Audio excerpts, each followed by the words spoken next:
My parents hadn't answered in days. When I got to their home, it was trashed. I was dialing 911 when a noise came from the closet. My stomach dropped. Inside was, "This isn't just a story about a broken family. It's about the chilling moment I realized that sometimes, the ones you're meant to protect can become the monsters you never saw coming." The silence of my 6-year-old nephew, huddled in a wardrobe, unveiled a horrifying truth. A truth that shattered everything I thought I knew about my own brother. My name is Jackson Palmer, and from the outside my life in Las Vegas looks pretty stable. Good job managing a hotel, a tidy apartment, a busy schedule that keeps me from overthinking. But if you ask me about my family, about the memories of Reno where I grew up, you'll hear a different story. One filled with cracks, lingering pain, and a love I've always struggled to express. Reno was a small town, nestled in the mountains, where everyone knew everyone. My parents, Joseph and Marilyn, were simple, hardworking townsfolk who ran Palmer's Grocery. It was a modest, weathered store with a faded wooden sign, smelling of fresh bread and old wood. I practically grew up behind that counter, bagging groceries, stocking shelves. It was my entire world back then. Our family home, a 2-story house with an old oak tree in the front yard, was a few blocks away. That's where I learned to tie my shoes, where I heard my mother's lullabies, and where I witnessed both my parents' smiles and their tears. But we weren't a perfectly happy family. There was always a looming shadow. Dylan, my younger brother, 5 years my junior. From a young age, Dylan was Mom's golden boy. He had this curly hair and sparkling eyes, a smile that could melt anyone. My parents, especially Mom, spoiled him rotten. New toys, nice clothes, instant forgiveness for every mistake. Me? I was the older son, expected to be mature, responsible. Dylan lived carefree, as if his missteps were just harmless pranks. I don't blame my parents entirely. I know they loved us both, just in painfully different ways. I still remember evenings at the store, me cleaning up while Mom took Dylan out for ice cream, or getting scolded for breaking a glass, while Dylan could spill an entire tray of pastries and just get a pat on the head. Those small things, piling up over the years, made Dylan and me grow up like parallel lines, living under the same roof, but never truly connecting. When I was 18, I left Reno for college in Las Vegas. For the first time, I felt like I could breathe, truly live for myself. I studied business, landed a good hotel job, and slowly built a new life. But every time I returned to Reno, a heavy air always settled around me. Dylan, now a teenager, was changing. His angelic childhood smile was gone, replaced by defiance and recklessness. He started skipping school, hanging out with a bad crowd. Then, like an inevitable storm, he fell into gambling. In Nevada, gambling is everywhere, but for Dylan it wasn't just a pastime. It was a hungry addiction. I remember the first time Mom called me, her voice trembling. Dylan had stolen money from the store's safe to gamble. I drove back that night, finding Dad sitting silently, Mom sobbing in the kitchen. Dylan just shrugged. "I'll pay it back. No big deal." But I knew he wouldn't. He never did. The debts piled up. He married a woman named Sutton, and for a brief moment, I hoped she might pull him out of the abyss. But their marriage lasted less than 2 years. Sutton left, leaving Dylan and their young son, Jaden, who was only 3 at the time. Instead of stepping up, Dylan abandoned Jaden, leaving him with my parents while he drifted away, showing up occasionally to beg for money, cause trouble, and then disappear. Jaden, now 6, was the one true light left in our fractured family. Every time I visited Reno, I'd spend time with him, telling stories or just sitting on the porch. He had Dylan's eyes from when he was young, but far more innocent, pure. He called me Uncle Jax, hugging me tightly whenever I left. But even Jaden couldn't erase the growing distance between me and my parents. Our relationship had been fractured for years. I loved them deeply, but their favoritism toward Dylan, and the burdens they placed on me whenever he messed up, had worn me down. Every time Mom called, I braced myself for another rant about Dylan, his debts, his troublemaking. Each call left me drained, helpless. Last month, Mom called more frequently than usual. Her voice was frail, filled with worry. "Dylan came by again," she'd say. "He demanded money, brought some strangers with him. I don't know what to do." I told her to call the police, but she'd just sigh. "He's my son. I can't do that." I hung up, my heart heavy. I knew she wouldn't do anything. She never did. I thought about going back, confronting Dylan, even bringing Jaden to live with me. But work swept me away, and I told myself everything would be fine, that my parents could handle it. I was wrong. Terribly wrong. For the past week, an icy unease had been creeping into my heart, a cold wind through the blazing Las Vegas summer. It started with unanswered calls. I called Mom, then Dad, but all I got was an endless ringing, echoing in an empty void. Texts went unanswered. "Mom, are you okay? Dad, what are you up to? How's Jaden?" My phone screen stayed silent. Not a single reply. At first, I reassured myself. They're busy at the store, phones died. But as the 3rd day passed, then the 5th, that unease wasn't a breeze anymore. It was a storm raging in my chest. I tried not to overthink, but every night, as the neon lights flickered outside my window, I clutched my phone, scrolling through unanswered messages. My heart felt heavy. I thought of Dad, his quiet exhaustion, his steadfast patience. Mom, her gentle smile, her voice growing weaker with every mention of Dylan. And Jaden, the 6-year-old with big round eyes, probably clutching his worn teddy bear in that Reno house. What was happening? Mom's calls about Dylan's incessant disruptions, showing up with strangers, had left me with a gnawing dread. Dylan wasn't just asking for money anymore. He'd changed, become more aggressive, more reckless. Mom said he'd show up at odd hours, sometimes in the middle of the night, banging on the door, yelling for money to pay off debts. Once she said he even threatened to make a big deal if they didn't comply. I wanted to race back to Reno right then, grab Dylan by the collar, and scream that he had no right to torment our parents like that. But I held myself back, telling myself I couldn't keep cleaning up my brother's messes forever. My biggest mistake was thinking I could stay on the sidelines, that I could let my parents face the storm named Dylan alone. By the 7th day, still no response.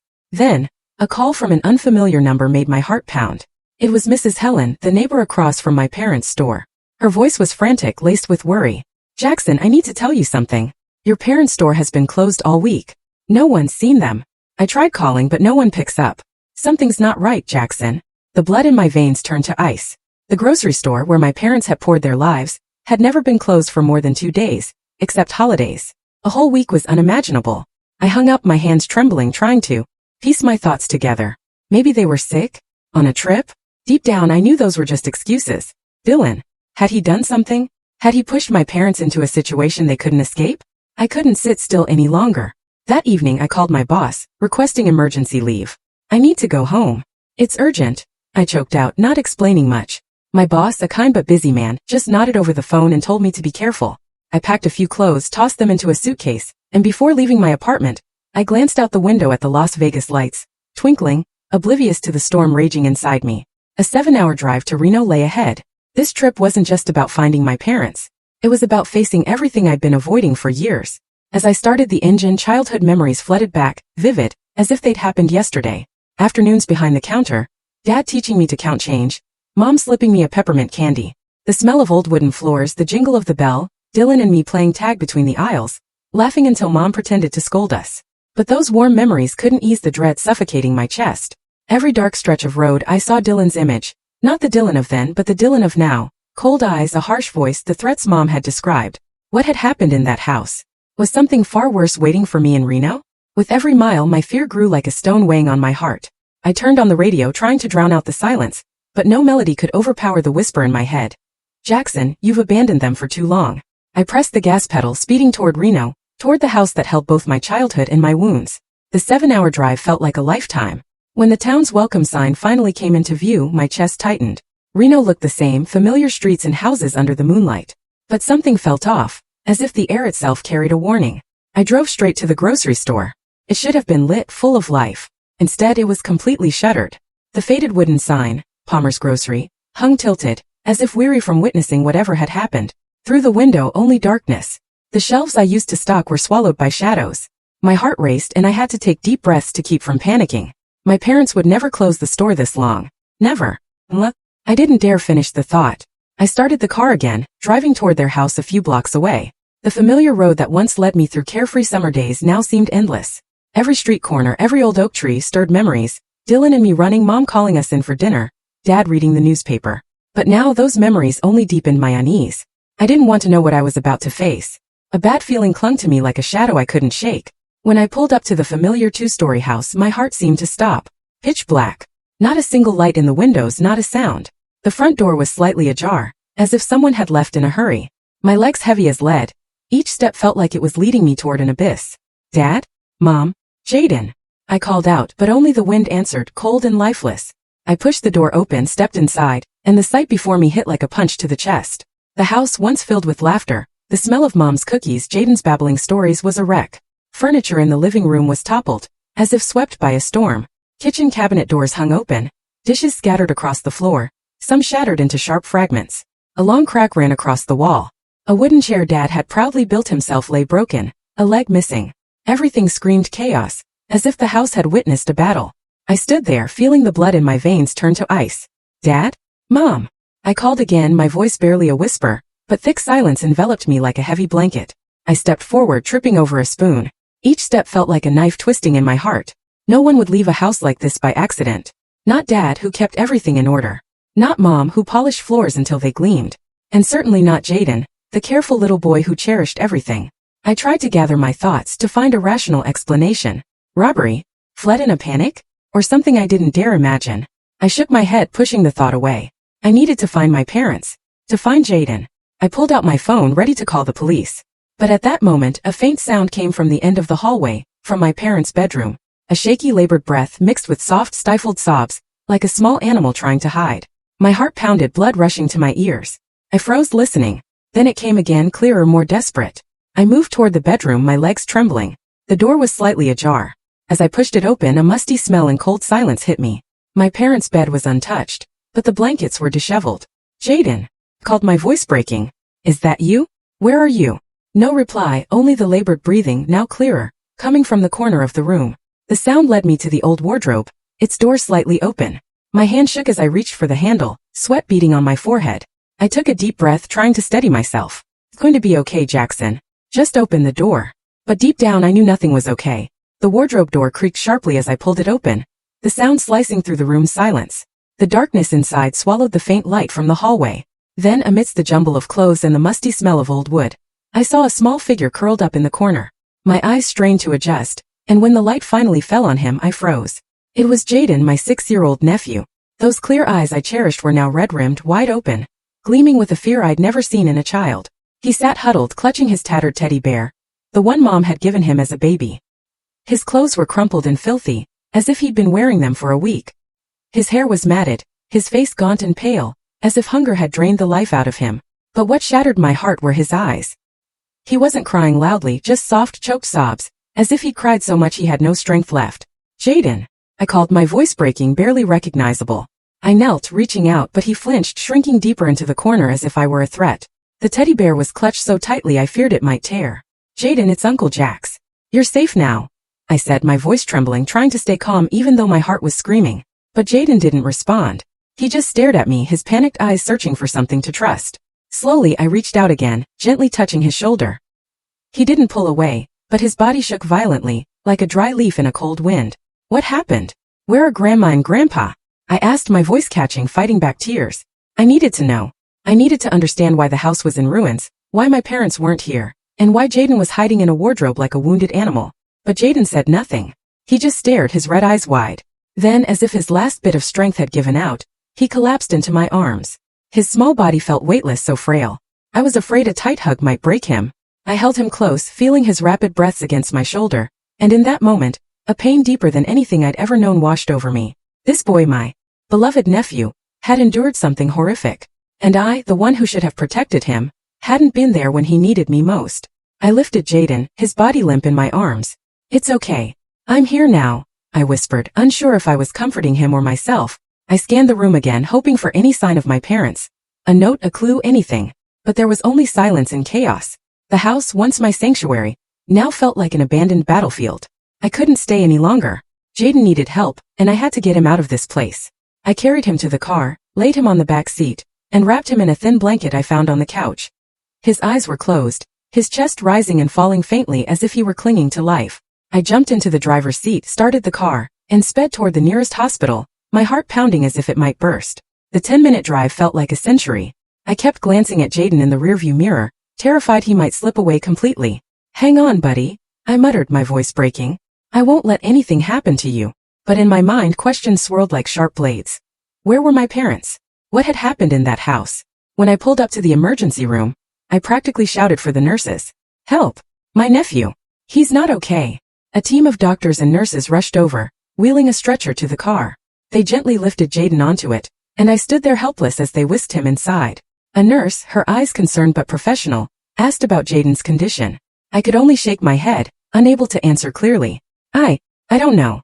I just found him in a wardrobe. He hasn't said anything. Please save him. In the emergency room, the doctors worked quickly. They hooked Jaden up to N4, checked his heart rate, measured his blood pressure. I stood in the hallway watching through the small window. Jaden lay there, so small and fragile, like a bird with broken wings. A doctor emerged, his face grave. The boy is severely dehydrated and malnourished, likely from days without food or water, he said. He's also experiencing significant psychological trauma. We'll keep him here for observation. But can you tell us anything about what happened? I shook my head, overwhelmed by helplessness. I don't know, I whispered. I just got home and found him like that. Deep down I knew I couldn't stop here. Jaden had survived. But what about my parents? The wrecked house. The signs of violence. The eerie silence. I clenched my fists, anger and pain surging like a fire. I had to go back to that house. I stood in the hospital hallway, peering through the small window at Jaden. He looked heartbreakingly small. The doctor said he'd be okay, but okay felt like an empty word. I turned away, unable to bear the sight for another second. I had to act. I had to find my parents. I called a friend from the hotel, asking him to cover my work. I don't know how long this will take, I said, my voice hollow. He didn't ask questions, just told me to take care of myself and promised to handle everything. I hung up, feeling like I was severing a piece of my normal life in Las Vegas to step into a nightmare with no end in sight. Back in the car, I drove to my parents' house. The Reno night was cold, the faint moonlight casting an eerie glow on the familiar streets, making them feel alien. When I pulled up to the house, a chill ran down my spine. I stepped inside, careful not to touch anything. The house was as I'd left it. Furniture toppled, dishes shattered, the crack on the wall like a grim reminder. I stood in the living room, breathing in the heavy air, searching for any clue, any sign to understand what had happened to my parents. I walked through each room, checking every corner, but avoiding touching anything.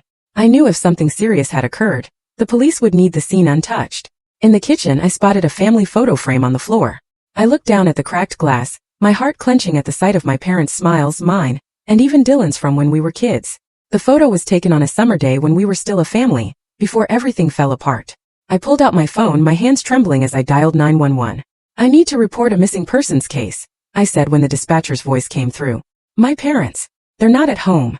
And my nephew, I found him in critical condition. The house, it's been ransacked. Please come. Quickly. My voice choked, each word feeling like it was being wrenched from deep inside my chest. The dispatcher asked basic questions, address, my parents' names, the state of the scene, and I answered mechanically, my mind blank. They told me to wait, that they would be there soon. I sat on the old sofa trying to stay calm, but my hands wouldn't stop shaking. I scanned the room, desperate for any clue. Dad's jacket hung on the coat rack, but its pockets were empty. In the kitchen, a cold cup of coffee sat on the table, as if Dad had left mid-sip. Everything in the house seemed to tell a story, but I couldn't decipher what it was saying. 15 minutes later, the red and blue lights of a patrol car flashed outside, illuminating the quiet street. I heard the car stop, hurried footsteps, and then the door swung open. 3 officers stepped inside, followed by a man in plain clothes, likely a detective. Are you the one who called? Jackson Palmer? The man asked, his voice low and steady. I nodded, standing up, trying to keep my voice from trembling. I'm Detective Matthew. Tell us what you know. I led them inside, showing them the scene. The broken chairs, shattered dishes, the crack on the wall. I told them about not being able to reach my parents for a week, about the neighbor's call, and about finding Jaden in the wardrobe. Each word felt like a stab, but I forced myself to keep going. Matthew took notes carefully, his eyes sharp but non-judgmental. We'll look into everything, he said. But first, we need to secure the scene. The officers began cordoning off the house with yellow tape, keeping anyone from getting too close. I stood on the porch, watching as neighbors started to gather, their eyes a mix of curiosity and concern. Whispers floated through the crowd. I heard arguing last week. An elderly woman, Mrs. Carter, told an officer. Loud shouting from inside the house.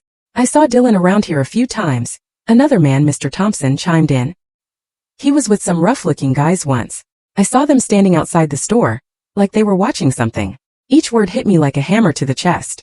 I was both furious and desperate. Dylan. His name kept coming up like a refrain in a tragic song. I wanted to scream, to demand answers from every neighbor about what they'd seen or heard. But I knew I had to stay calm. The police needed me clear-headed, and Jaden needed me strong. Still deep inside, a fear was growing like a snarling beast.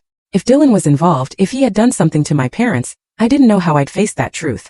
Matthew called me over, asking more questions about Dylan, where he usually went, his habits, anything that could help. I told him everything I knew, though each word felt like rubbing salt in a wound. He's addicted to gambling, I said. He shows up to ask for money. Mom. She always forgave him, no matter how much he hurt her. Matthew nodded, his eyes fixed on his notebook. We'll start looking into this angle, he said. But you should prepare yourself. This might not be a simple missing persons case. His words sent a shiver through me.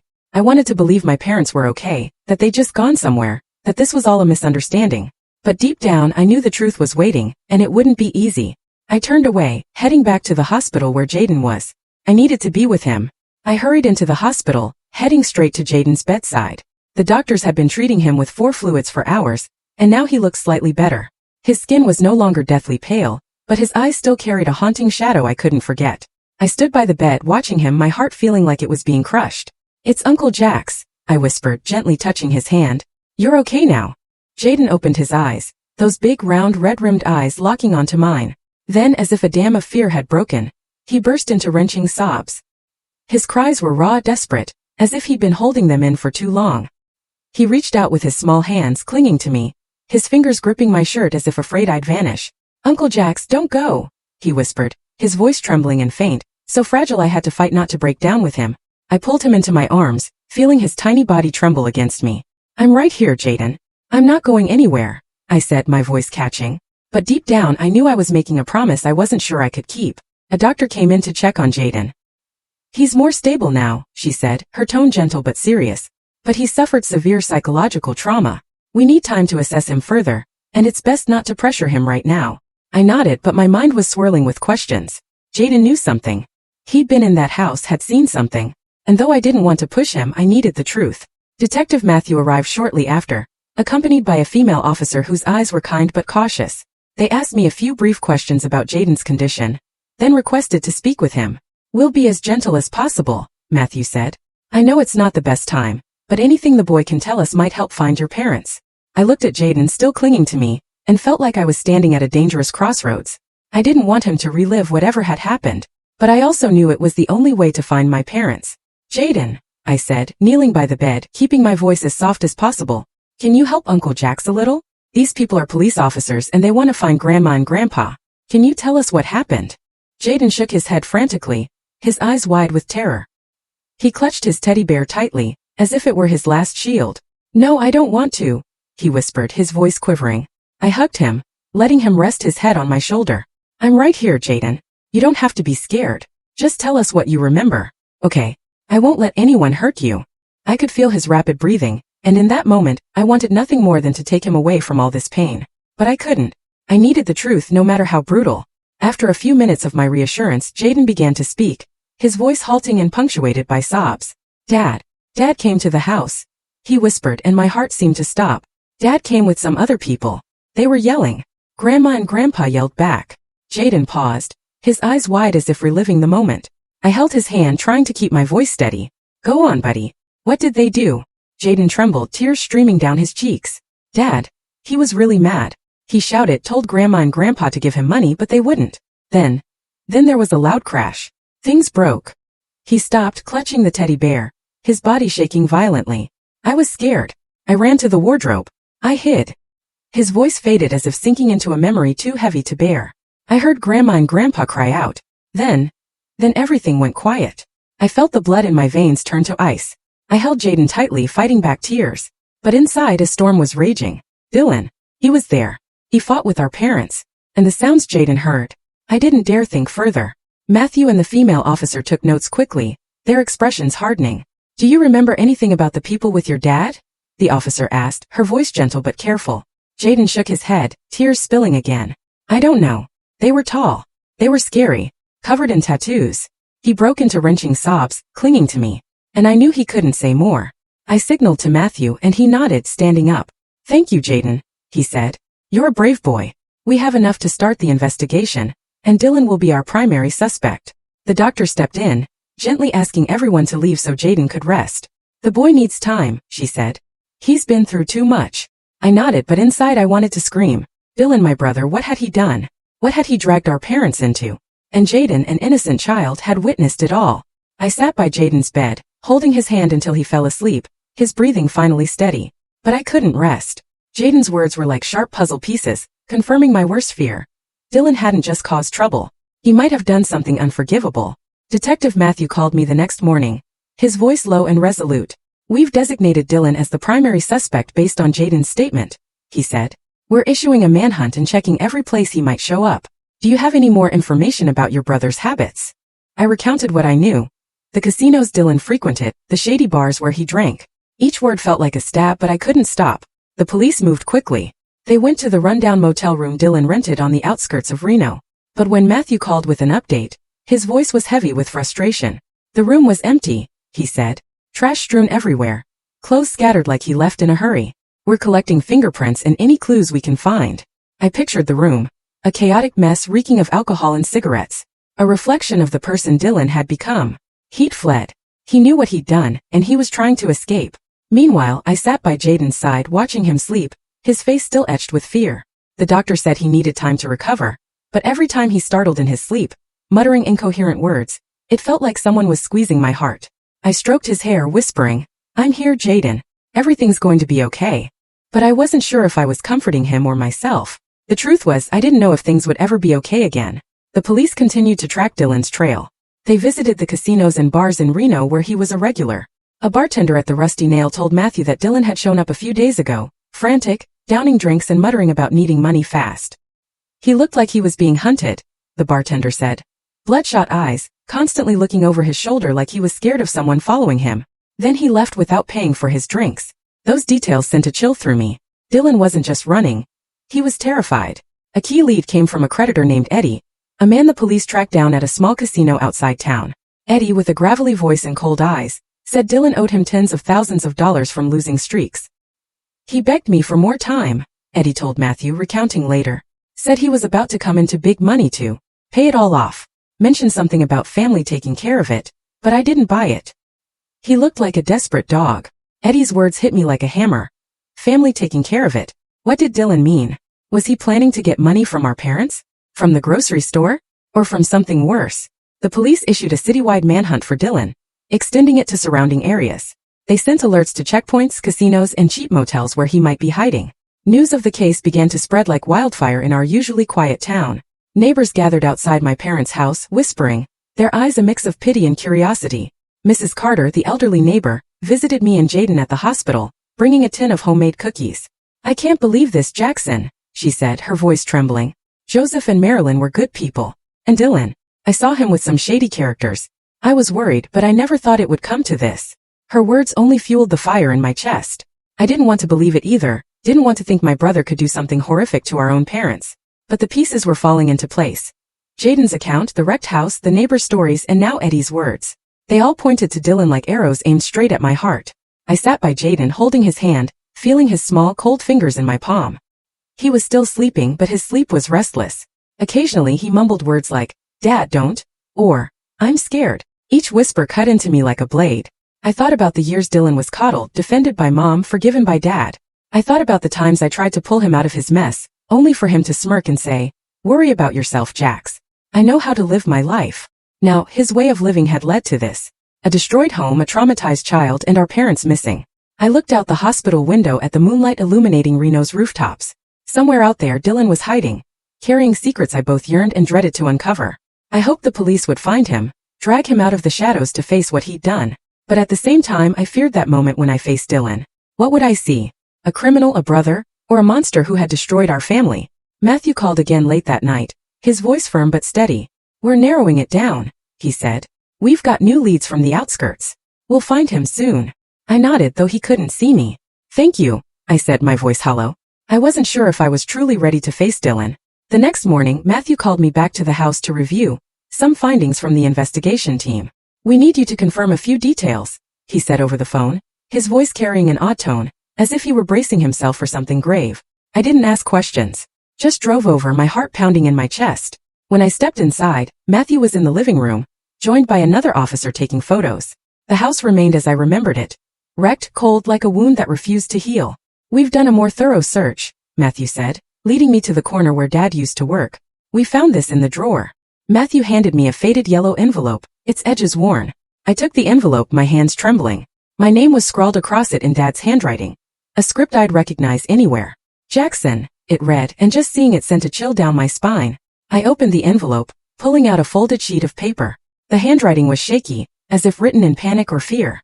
I took a deep breath, trying to steady myself, but nothing could prepare me for what I was about to read. "Jackson, our son," the letter began. "If you're reading this, things have probably gone too far. We're sorry for everything. We were wrong. So very wrong to let Dylan become what he is.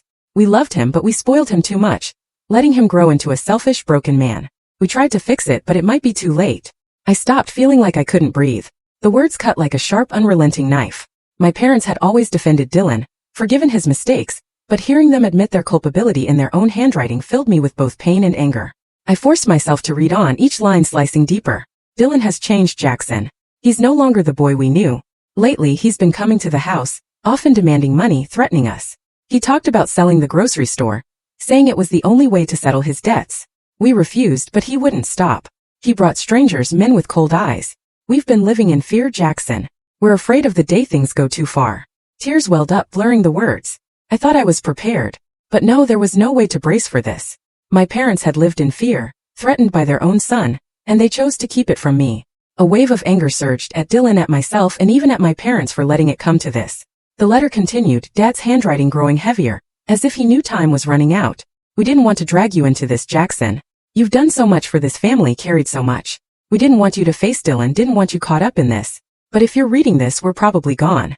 Take care of Jaden. He's innocent, and please forgive us if you can. I folded the letter, unable to read further. Tears fell hot on my cheeks, but I didn't wipe them away. The words felt like a final testament, as if my parents knew a tragic end was coming.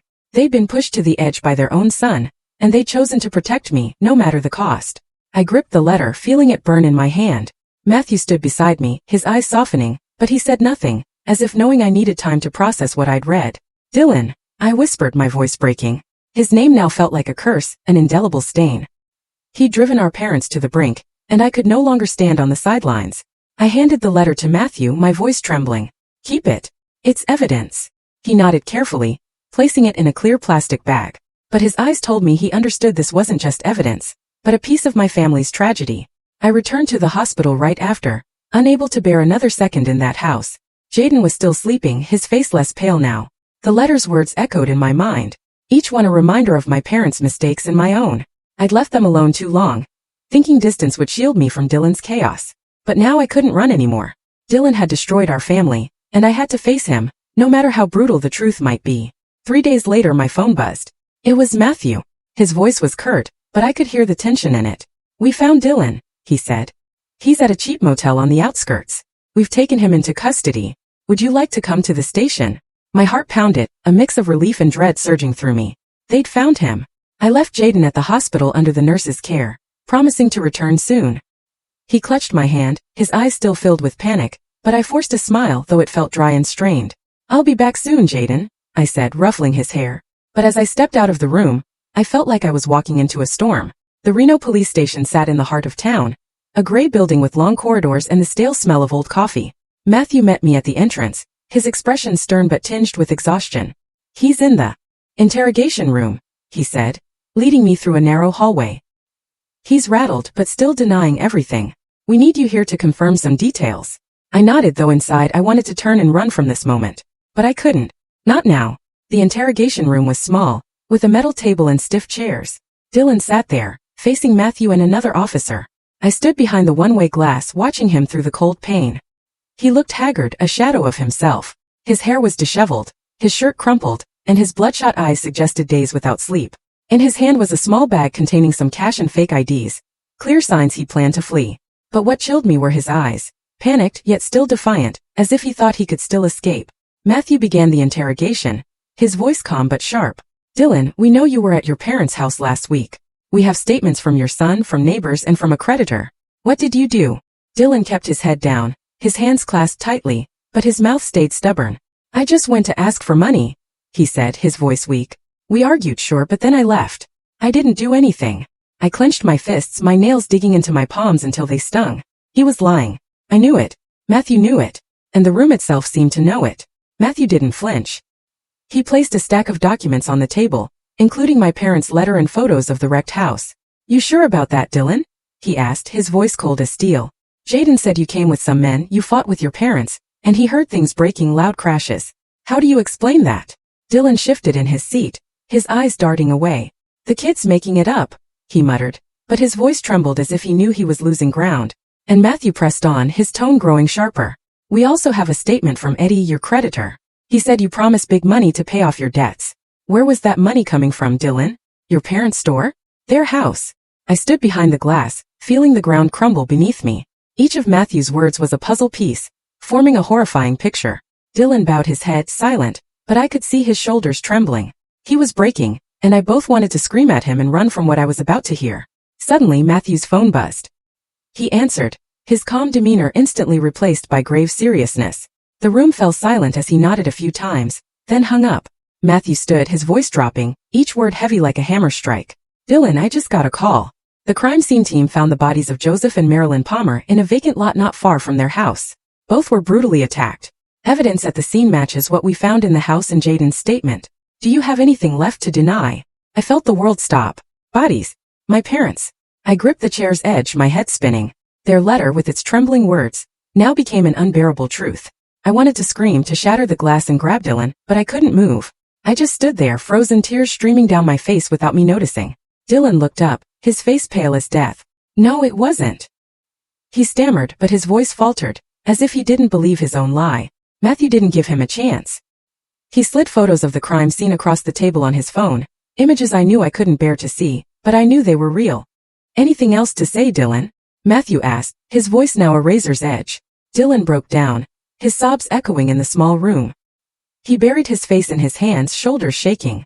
And then, as if his last strength had drained away, he confessed. I didn't mean to, he said, his voice breaking. I just wanted money. I needed it to pay my debts, but they wouldn't give it to me. They yelled, called me a disgrace. I lost control. I hit them. I didn't know what I was doing until they were lying there, not moving. I felt my heart tear apart.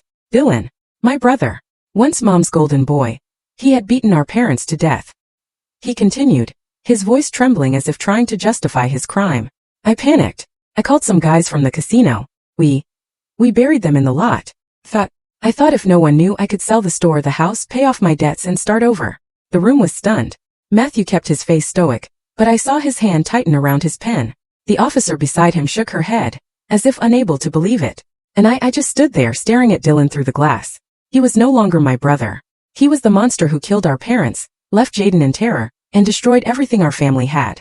I turned away, unable to look any longer. Tears streamed down my face, but I didn't wipe them. Rage and grief burned together in me. An unquenchable fire. I wanted to scream at Dylan, to demand why he could do this to our own family, but I knew no answer would ease this pain. Matthew stepped out, placing a hand on my shoulder. I'm so sorry, Jackson, he said, his voice softer. We'll bring him to justice, and you should prepare to identify your parents' bodies at the morgue. I nodded faintly, my heart empty. I didn't know how to face this loss. My parents were gone, and Dylan, the brother I once knew, had taken them from me. Dylan's trial took place just a few weeks later. I didn't attend. I couldn't face his face, couldn't hear his horrific confession again. Matthew updated me over the phone, his voice steady but laced with empathy. Dylan was sentenced to life in prison without parole. He would spend the rest of his days behind bars, paying for the crime he committed. But that sentence didn't bring my parents back, didn't erase the painful memories Jaden carried, and didn't mend the cracks in my heart. I arranged my parents' funeral on a quiet afternoon in Reno. The small church our family used to attend was filled with people. Neighbors, friends, and regular customers from the grocery store came to pay their respects, bringing white chrysanthemums and heartfelt condolences. Mrs. Carter, the elderly neighbor, held my hand, tears streaming down her cheeks. Joseph and Marilyn were good people, Jackson, she said. They didn't deserve this. I could only nod, unable to speak, afraid that if I opened my mouth I'd break down. The funeral was somber, with only the sound of the wind rustling through the oak trees in the cemetery and the murmur of prayers. I stood before their graves, feeling like the world had collapsed. But I forced myself to be strong. For Jaden. After the funeral, I took Jaden to live with me. Before my parents' graves, I knelt, placing my hand on the cold headstones. I promised to take care of Jaden like my own son, I whispered. I won't let him suffer anymore. The wind blew, carrying a strange sense as if my parents were listening, smiling from somewhere far away. I took Jaden's hand, leading him away from the cemetery, and in that moment, I knew this was a promise I would keep at all costs. The first days in Las Vegas weren't easy. Jaden was still haunted by what had happened. He woke up crying every night, calling for his grandparents. I held him close, singing the lullabies Mom used to sing, though my voice cracked with tears. I'm here, Jaden, I whispered. I won't leave you alone. I spent every spare moment with him, playing, telling stories, trying to bring some light back to his eyes, still shadowed by darkness.